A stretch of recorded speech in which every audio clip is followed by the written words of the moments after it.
The resignation letter took me 3 drafts and 1 very long bath to write. Draft 1 was too emotional. Draft 2 was too cold. Draft 3 was a single paragraph that said everything it needed to say without saying anything at all, which, as it turned out, was the only language that felt safe when it came to David James. I printed it on Monday morning, slid it into an envelope, and left it on the desk of his personal assistant, Weena, at precisely 8:47.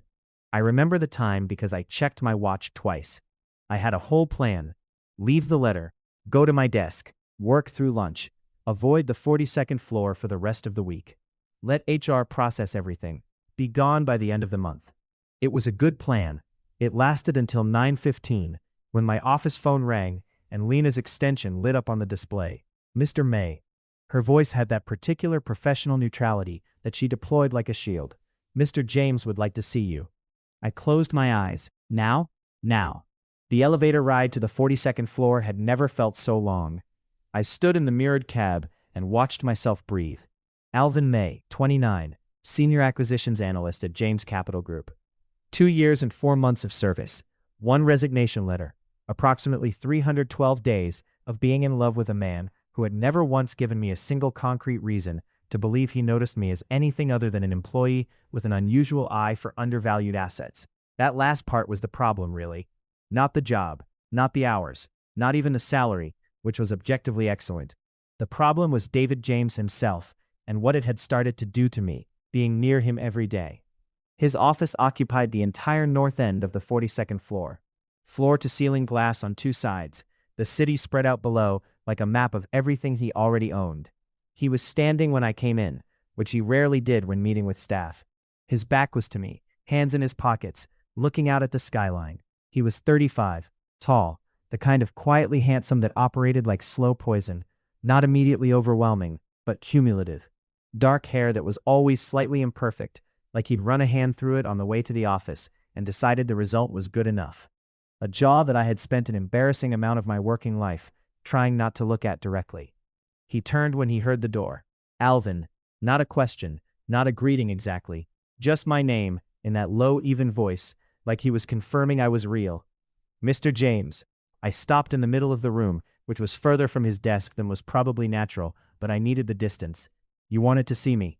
He held up the envelope. My envelope, the letter that was supposed to disappear into the machinery of HR and process itself into my freedom. He set it down on the desk between us, unopened. Sit down. I'd rather stand, actually. Something shifted in his face. Almost nothing. Anyone else in the building might have missed it entirely. I had spent 2 years learning to read him in high resolution. Alvin. Again, that way of saying my name that I could never fully interpret. Sit down. I sat down. He remained standing, which put him at an angle where the morning light caught him in a way that felt personally unfair. He looked at me for a long moment without speaking. This was a tactic. I knew it was a tactic. He used silence the way other people used arguments, filling it with pressure until the other person cracked and filled the space themselves. I had learned not to crack. Mostly. You want to leave, he said finally. That's what the letter says, yes? Why? Not even a question mark. Just the word, direct and flat, like he was asking about a quarterly report. I had prepared for this. I had 3 answers ready, all of them reasonable, none of them true. The offer from a competitor. The desire for new challenges. The natural progression of a career. Any of them would have worked. Any of them would have let me walk out of this office and never have to sit 3 feet away from him again. Never have to hand him coffee during late sessions. Never have to notice the way his whole face changed when a deal came together exactly as he planned. Professional growth, I said. Silence. I've been in this role for 2 years. I'd like to explore other opportunities. More silence. Mr. James, the letter is standard. I've given 4 weeks' notice, which is rejected. I blinked. I'm sorry? Your resignation. He sat down now, settling into the chair behind the desk with the calm deliberateness of someone who had never in his life been anything other than entirely in control of a room. Rejected. I stared at him. You can't reject my resignation. I just did. That's not how employment law works. I'm aware of how employment law works. He folded his hands on the desk. His eyes were dark and very steady and completely unreadable. I'm not holding you here against your will. You're free to walk out that door right now. But the letter, as a formal document, I'm rejecting. You're not leaving because of professional growth. That's not a reason. That's a placeholder for a reason. My heart was doing something irregular. I pressed my feet flat against the floor to ground myself. I'm not required to give you a specific reason. No, he agreed. You're not, but I'm asking for one anyway. Why does it matter to you? You have 15 analysts. The department will function fine. I'm not asking about the department. The room went quiet. Not the tactical silence from before. Something heavier. I don't understand what you're asking then, I said. My voice came out steadier than I felt, which was the one small mercy of that morning. He looked at me for a long moment. Then he opened a desk drawer, took out a sticky note, wrote something on it, and slid it across the desk toward me. I leaned forward enough to read it. Take the week. Come back Friday, and tell me the real reason. Then I'll countersign it if you still want me to. I looked up at him. You're giving me a homework assignment. I'm giving you time to think. He clicked his pen closed. Go home, Alvin. Take a few days. Come back and we can have an honest conversation. What if I just don't come back? Something that was almost a smile crossed his face and entirely failed to reach his eyes. Then I'll know you weren't ready to have the conversation. I picked up the sticky note. I folded it in half. I stood up and I walked to the door, and I had my hand on the handle when he spoke again. For what it's worth, he said, very quietly. I hope you come back. I came back on Friday. The honest answer, obviously, was that I was in love with him. The honest answer had been true for approximately 14 months by the time I wrote that first letter. It had started so gradually that I hadn't caught it until it was already comprehensive. A slow accumulation of small moments, each one individually insignificant, collectively catastrophic. The first time I noticed was during a pitch presentation in the main boardroom. I'd been with the company for about 4 months. I was presenting analysis on a mid-sized logistics firm we were considering acquiring. Midway through, David, Mr. James, I still thought of him as Mr. James then, asked me a question that cut straight through the surface of my prepared slides and went directly to the structural issue I had been carefully not mentioning because I wasn't sure the acquisition team wanted to hear it. The question was, have you considered that the liability on the Northeastern portfolio might be masking a deeper problem with their procurement chain? I had considered it at 2 a.m, written 4 paragraphs about it, and then deleted them. Because I was new and I didn't want to derail the process. I said so. Not the deleted paragraphs part, just that I'd considered it. And he said quietly, in a room full of senior partners, let's hear those 4 paragraphs. I don't know how he knew. I still don't. But he looked at me like he already understood exactly what I'd been holding back. And the way he waited, absolutely still, completely patient, like he had all the time in the world and was choosing to spend it listening to me, undid something in my chest that I hadn't known was held together. That was probably the moment it started. There were others. The late nights during the Henderson deal when we were the last 2 in the building, and he brought me coffee without asking how I took it, already knowing. The time I made a small error in a client-facing report and expected the cold professional correction I'd seen him deliver to others. And instead, he came to my office, sat across from me, and spent 30 minutes walking through the numbers until I'd found the error in myself. He didn't point it out. He let me find it. The time I overheard him telling a partner that May's instincts on the Harlow portfolio were worth more than the quantitative model. And I'd stood in the hallway with my heart doing something completely undignified. None of it meant anything, obviously. Or rather, all of it was professionally appropriate. He was simply that kind of leader. Observant, patient with people he respected, precise with his trust. I had watched him be similarly attentive with other senior staff. Except I had also watched him be dismissive, clipped, unavailable, and quietly devastating to people he considered to be wasting his time. And I had never, not once, experienced that version of him. Which either meant I was doing my job well, or it meant something else. I had spent 14 months refusing to find out which. The Friday I came back, I sat in the chair across from his desk again. He had coffee waiting, 2 cups, both black, as if he'd known I would come. I hated that he knew how I took my coffee. I hated how much I loved it. You came back, he said. You said you hoped I would. He waited. The thing about David James was that he never rushed anyone. He had the patience of something geological. He'd sit there, looking at you with those dark, steady eyes, and the silence would build up around you like water. And eventually, you'd either swim to shore or drown, but you'd always move. Nobody stayed still indefinitely under that kind of attention. I don't know how to have this conversation, I said. Start with what's true, and we'll navigate from there. I looked at him. My coffee cup was warm between my palms. The city was gray and low outside the windows.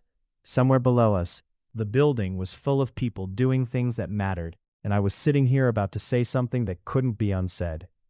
I think staying here is getting harder, I said carefully. For personal reasons. Personal reasons, yes. To do with the work? No. Silence.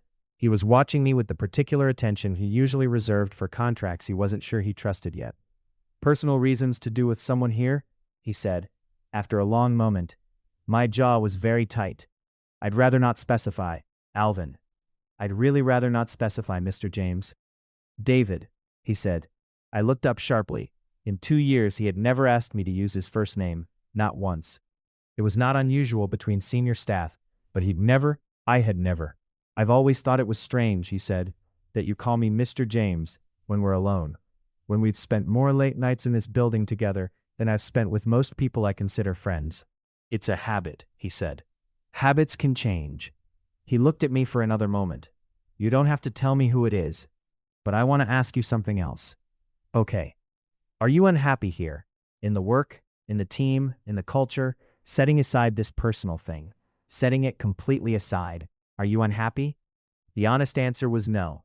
The honest answer was that this was the only job I had ever genuinely loved. That the work stimulated me in ways nothing before it had. That I was good at it in a way that felt earned rather than accidental. And that if I could surgically remove the complication, the 14 months, the coffee, the way he said my name, I would have been completely, unreservedly content. No, I said. Then stay, he said simply. Whatever the personal thing is, you don't have to tell me, and it doesn't have to change anything. But don't leave a job you love for something that might resolve itself. He slid my resignation letter back across the desk toward me, countersigned with a single note in his handwriting. Postponed, by mutual agreement, DJ. I took it. I folded it. I put it in my jacket pocket. Mutual, I said. I didn't exactly agree. You came back on Friday, he said. That was agreement enough. I went back to my desk. I worked through the afternoon. I did not resign again for 4 months. The second letter was written under duress. Specifically, the duress of watching David spend 3 hours at a company event talking to Marco Reyes from the investment banking division, who was charming and tall and laughed at everything David said like it was the most delightful sound in the universe, and who was, objectively, exactly the kind of person David might actually like. I know how that sounds. I know it sounds like exactly what it was. I had been sitting with this feeling for 18 months by then, and I had done a fairly good job of managing it, compartmentalizing, focusing on work, treating it like a low-grade chronic condition that didn't significantly impair function. And then Marco Reyes happened, and the compartment cracked. The second letter was shorter than the first, more decisive. I was not, I told myself, doing this out of jealousy. I was doing it because I had developed an unhealthy emotional attachment to my employer, and the mature self-protective response was to remove myself from the source of the attachment before it became something I couldn't manage. That was a completely rational reason. That was essentially therapy advice. I left it with Lena again. This time, I didn't even make it back to my desk. Mr. May, Lena's voice on the phone before I'd even sat down. Mr. James would like to see you. Does he have a scanner in the lobby? I asked. A very slight pause. He'd like to see you immediately. He was sitting at his desk this time. The letter, still in its envelope, was in front of him, but he wasn't looking at it. He was looking at me. Again, he said. Again, I confirmed. Sit down. I'd rather stand. Alvin. I sat down. Some reflexes apparently survived any amount of emotional turmoil. Do you want to tell me what happened between your last letter and this one? He asked. Nothing happened. I thought more about what I said last time, about personal reasons, and I've concluded that the right course of action is, was it the event last Thursday? I stopped. What? His face was doing that almost nothing that I had learned over 2 years to read as something. His hands were flat on the desk. Still. I noticed you left early, he said. You were there for 40 minutes, and then you left. I was going to come find you, but You'd already gone. You were going to come find me. I said it flatly, trying to decide what it meant. Yes. Why? A pause. Not a tactical one this time. Something genuinely considered. Because I wanted to introduce you to Marco Reyes, he said, who is the head of a venture fund I've been thinking about collaborating with, and whose analytical background I thought you'd find interesting. And because I'd been looking for you for about 20 minutes before I realized you'd left.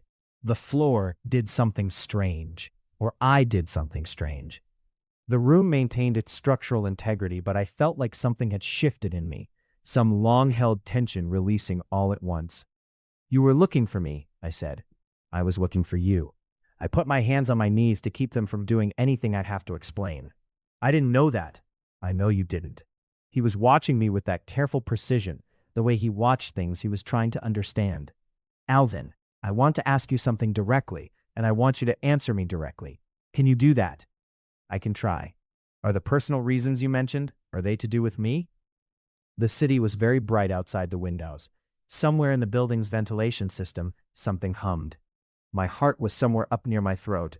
Mr. James? David.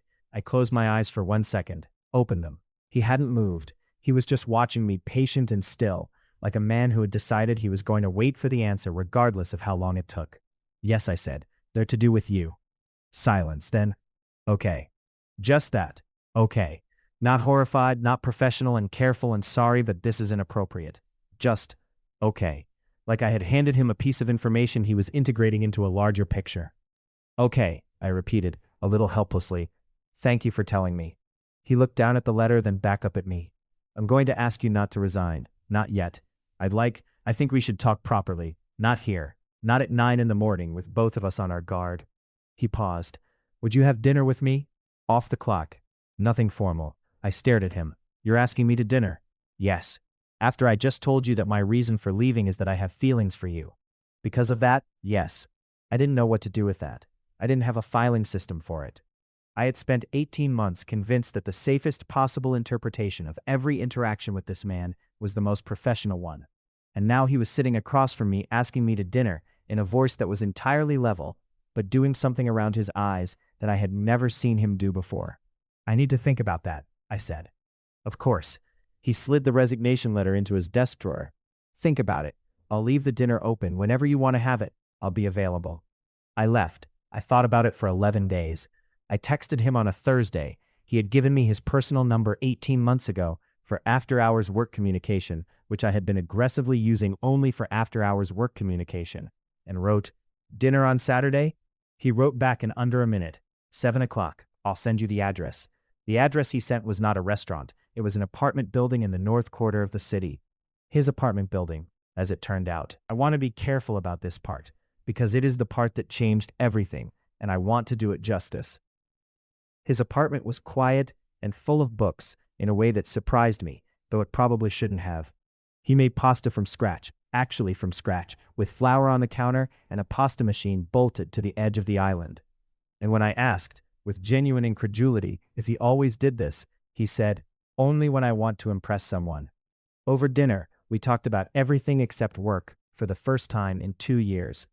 I learned that he'd grown up loud and in a loud household, and had spent his adult life building quiet around himself on purpose. That he had a younger sister he clearly adored. That he read novels the way I read market reports, fast and total and with notes in the margins. That he was funny, specifically, in a dry, understated way that only landed if you were paying close attention, and that he watched to see if you were.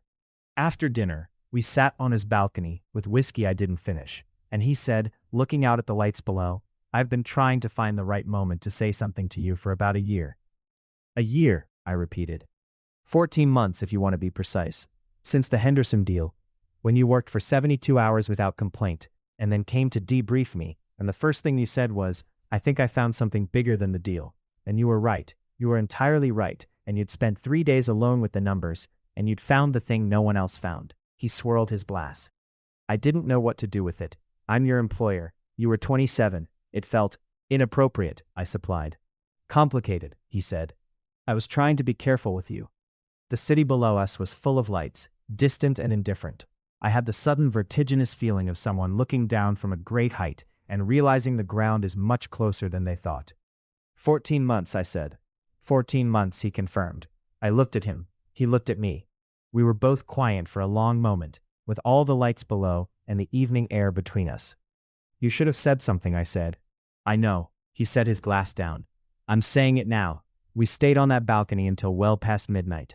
Nothing dramatic happened. No grand declarations, no sudden collision of all those months of feeling.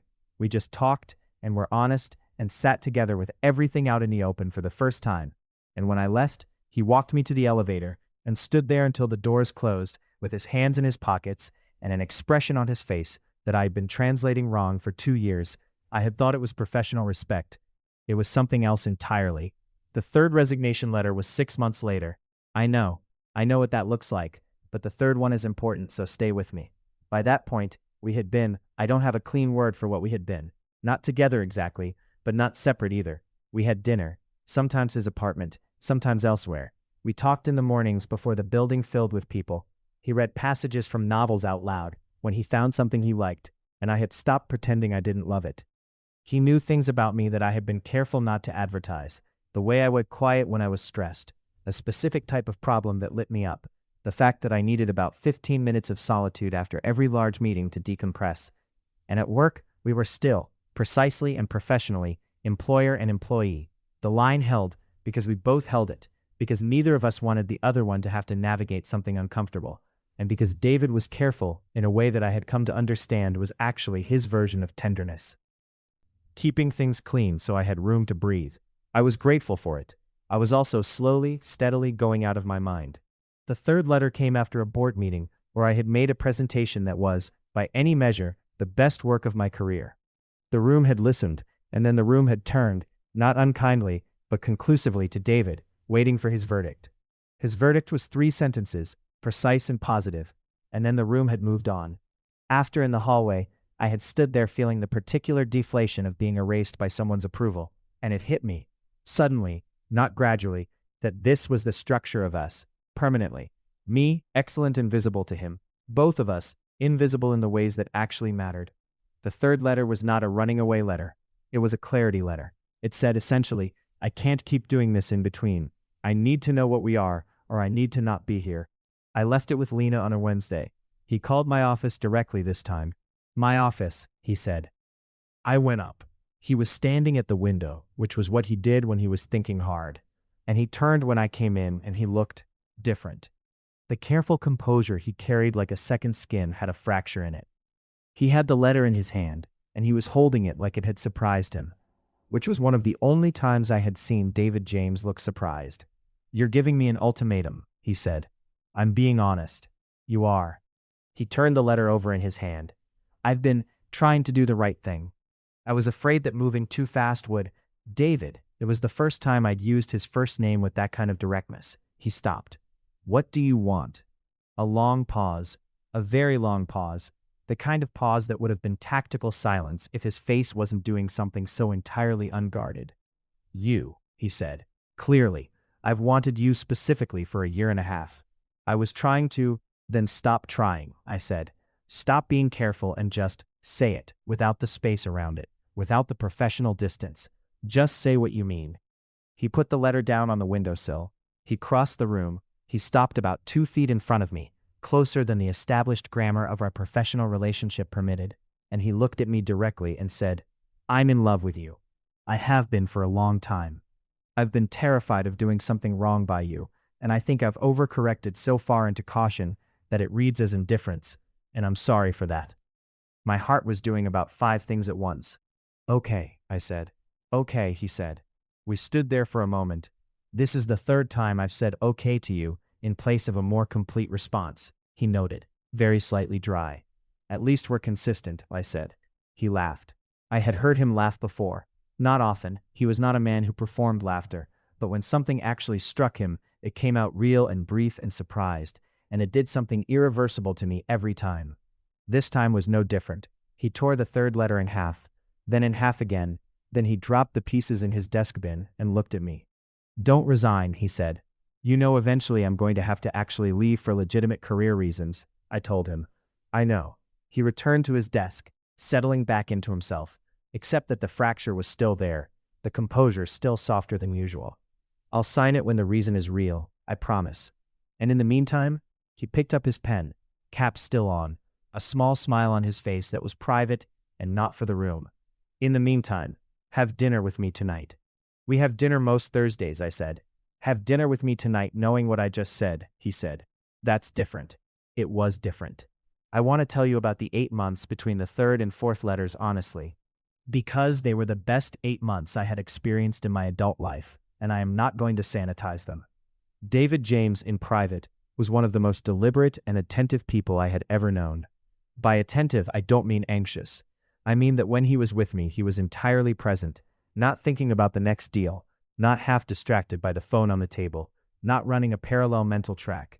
His attention, when he chose to direct it at something, was total, and for those 8 months, he directed a significant portion of it at me, and the experience of that was, I will just say, significant. I had not known how much I'd needed that particular quality in a person until I was consistently exposed to it. We were careful at work. We agreed on that, and we both honored it. Not because we were ashamed of anything, but because both of us valued the work and the people in it, and neither of us wanted to introduce an asymmetry that would make others uncomfortable. In the building, we were what we had always been, professional, direct, respectful. If some people noticed something had changed, the something was difficult to specify, and nobody specified it.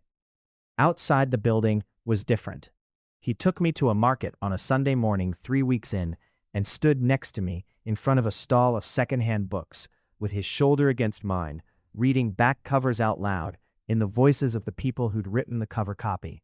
And I stood there with the autumn light on both of us and thought, oh, this is just happiness, plain and unremarkable happiness, the kind you read about and distrust because it seems too simple, and here it is anyway. He gave me a key to his apartment in the 4th month. Not formally, he mentioned it almost in passing, set it on the kitchen counter while we were making breakfast, and said, in case you're ever there before me. Like it was logistical, like it was just practical. I held that key in my hand for a moment, and then put it in my pocket and didn't say anything, and he didn't say anything, and we continued making breakfast, and neither of us needed to say anything, because we both knew what it meant. In the 6th month, I told him the whole truth, the first notice, the 2 drafts, the long bath, the 312 days. He listened to all of it without interrupting. When I finished, he said, I should have said something sooner. I kept convincing myself you were better served by my restraint. And then, quieter, I was also scared. That's the honest version.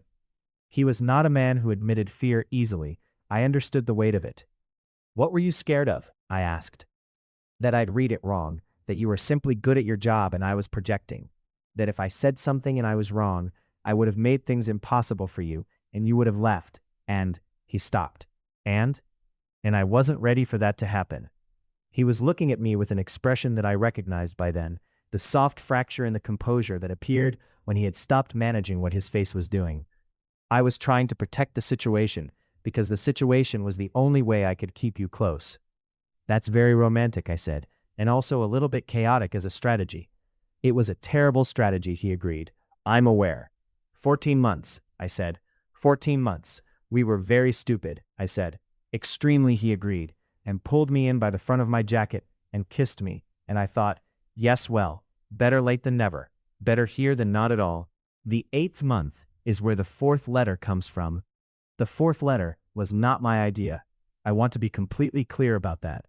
In the 8th month, the founder of a mid-size analytics firm reached out directly to me.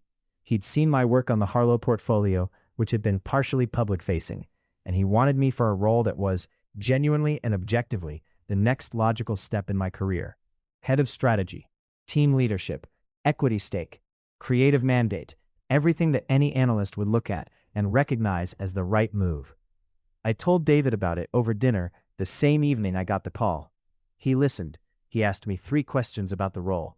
He was quiet for a moment after I answered all 3. You should take it, he said. I looked at him. I'm not saying I'm taking it. I know, but you should consider it seriously. It's the right kind of move. He poured more wine. I'd be doing you a disservice if I didn't say that clearly. It would mean leaving, I said. I know what it would mean. He met my eyes.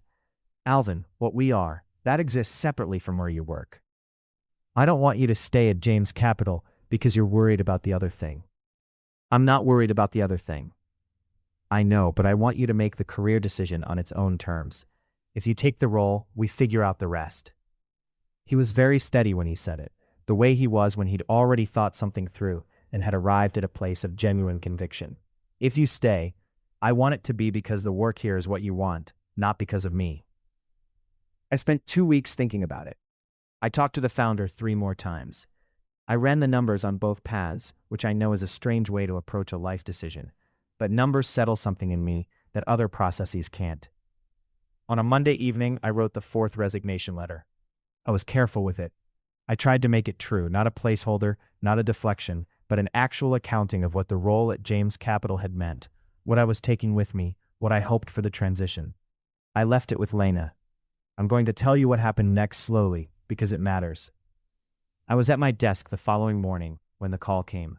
Not my office phone, my mobile, his name on the screen. Alvin. His voice was different. Not the professional register, the real one. I know what you're going to say, I said. You don't. A brief pause. Can you come up? Not the office. The roof terrace. Do you know it? I didn't know there was a roof terrace. 42 floors, and I hadn't known there was a roof terrace. He met me at the elevator bank and walked me through a door I'd never noticed, and we came out into a narrow strip of sky. Garden chairs, potted plants, the city spreading out in every direction in the early morning light. He had my letter in his hand.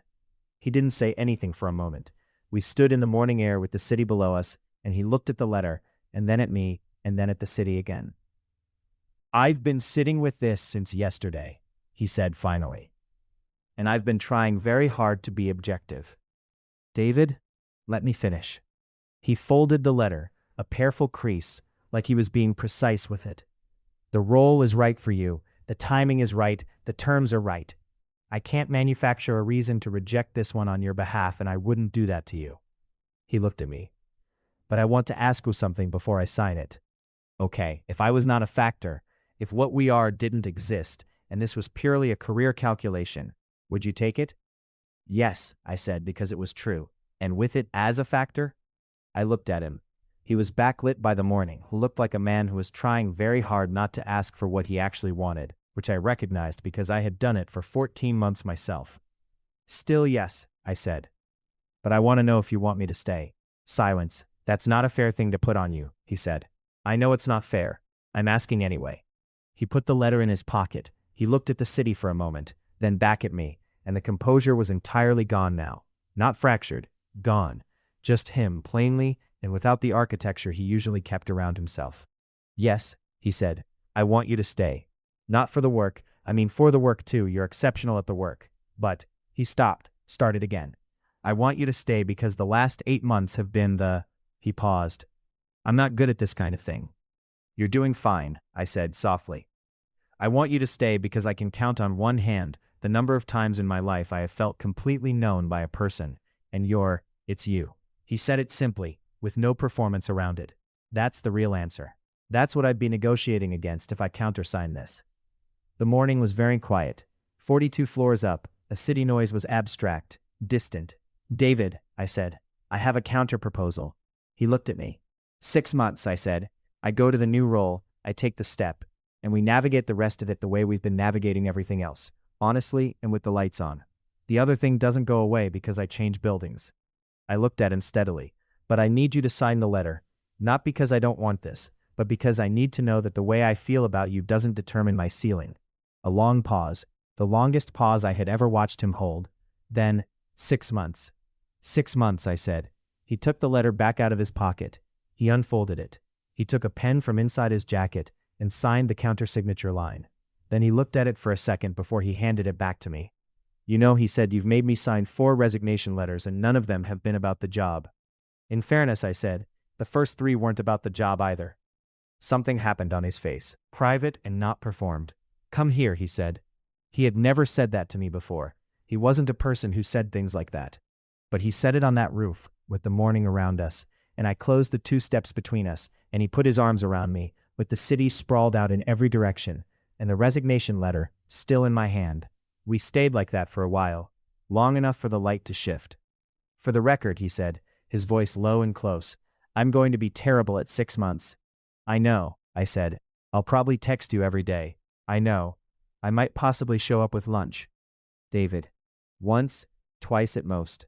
That is deeply inappropriate. I'm aware. A pause. I'm also aware that I fell in love with you in this building, and you've just handed me a signed document that says you're leaving it, and I'm trying to be reasonable about that and finding it more difficult than I expected. I tightened my hold, slightly. I know. You keep saying I know. Because I do know. I know exactly how this feels. I've been feeling it for 26 months. I leaned back enough to look at him. That's the thing, David. I know you. I know how hard this is for you. And I'm still going, because that's how much I trust that we're going to be fine. He looked at me for a moment. We're going to be fine, he said, like he was deciding it. We're going to be fine, I confirmed. The 6 months are over. I should clarify, they were over 7 months ago. So it has now been 13 months since I left James Capital Group. And I am going to tell you what happened during those 6 months and after them, because this story deserves its ending told properly. The new role was everything it promised to be, hard in the ways I'd expected and hard in ways I hadn't anticipated. Team leadership is a different skill than individual analysis, and learning it in real time with real stakes is humbling in a very specific way. I made mistakes, I made good calls, I built something that started to feel, slowly, like mine. David texted me every day. He had promised once or twice at most with lunches, but the texts were daily, and I won't pretend I was anything other than glad. They were often work adjacent.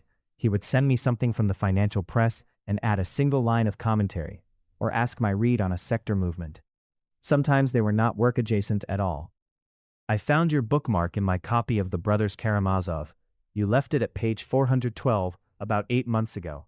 I assume you want to know how it ends. I do, I sent back. He makes the right choice, but it costs him. I thought you'd appreciate that.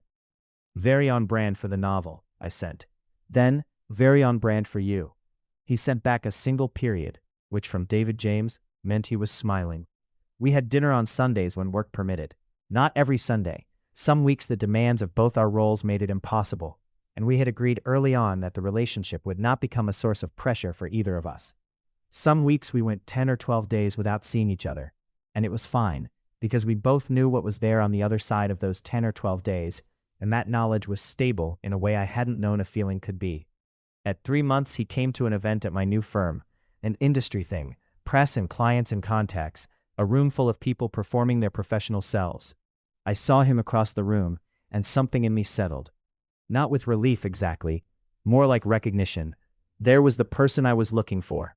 He came to find me, not because I was easy to find actually, but because he was looking specifically for me.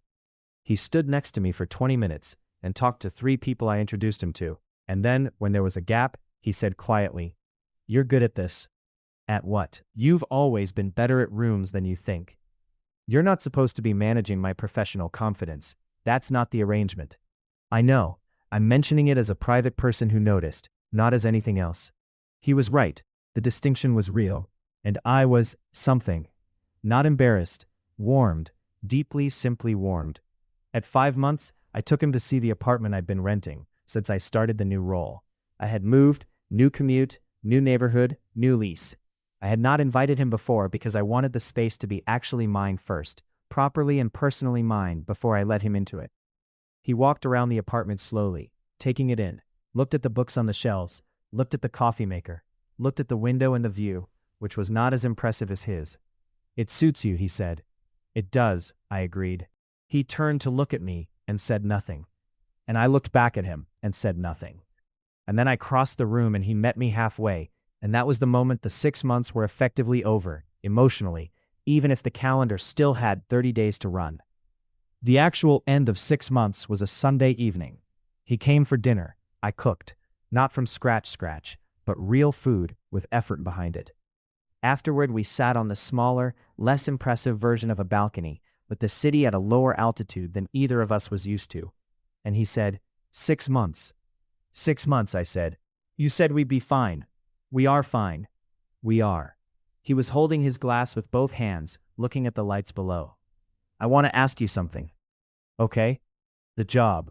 Is it what you needed it to be? I thought about that honestly. Yes, it was hard in the right ways. I grew. I know things now that I couldn't have learned staying where I was. I paused. I don't regret leaving. I know. He said it without weight, without injury. He had been generous about this from the beginning. His generosity with my autonomy was one of the things I loved most. I want to ask you something else. All right. He set his glass down. He turned to look at me directly. I've been thinking for a while about asking you whether you'd like to come back. I stared at him. To James Capital? There's a position, Senior Director of Acquisition Strategy. I created it about 4 months ago. I've been leaving it open. He met my gaze. I want to be completely clear that this is a legitimate role, and it would be wrong of you to take it unless the work itself is what you want. I'm not using it as a mechanism. I know you're not, I said. You'd never do that. I wanted to be explicit. He was watching me carefully, the way he watched things that mattered. The work would be different. More scope, more accountability, more yours. A brief pause. And I would very much like to be in the same building as you again. But that is entirely secondary to whether the role is right for you.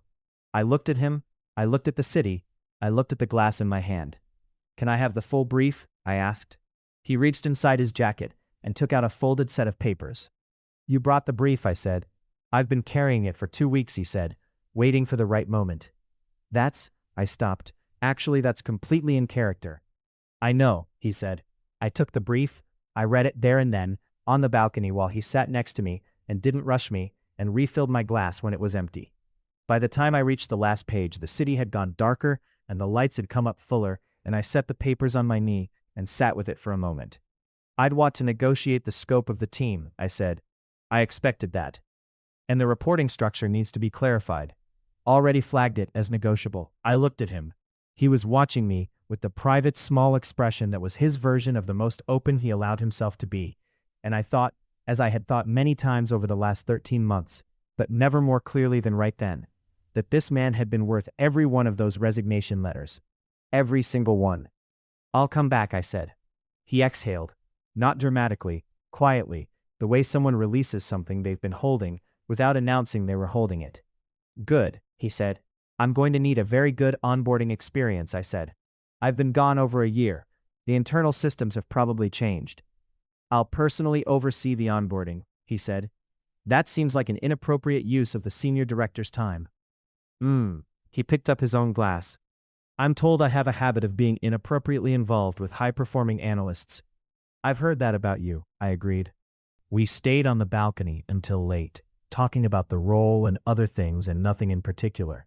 The city below us doing what cities do at night, indifferent to everything and quietly magnificent anyway. At some point, he moved from his chair to next to me on the small outdoor love seat, which only barely fit 2 people, and we sat there in the way that we sat together by now, familiar and easy and complete. For the record, I said at some point, I've been keeping the 4 letters. He looked at me. Have you? In a folder, chronologically. Why? I thought about it. I think because they're the story, actually. The whole arc of it. 4 letters, and what you wrote back on all of them.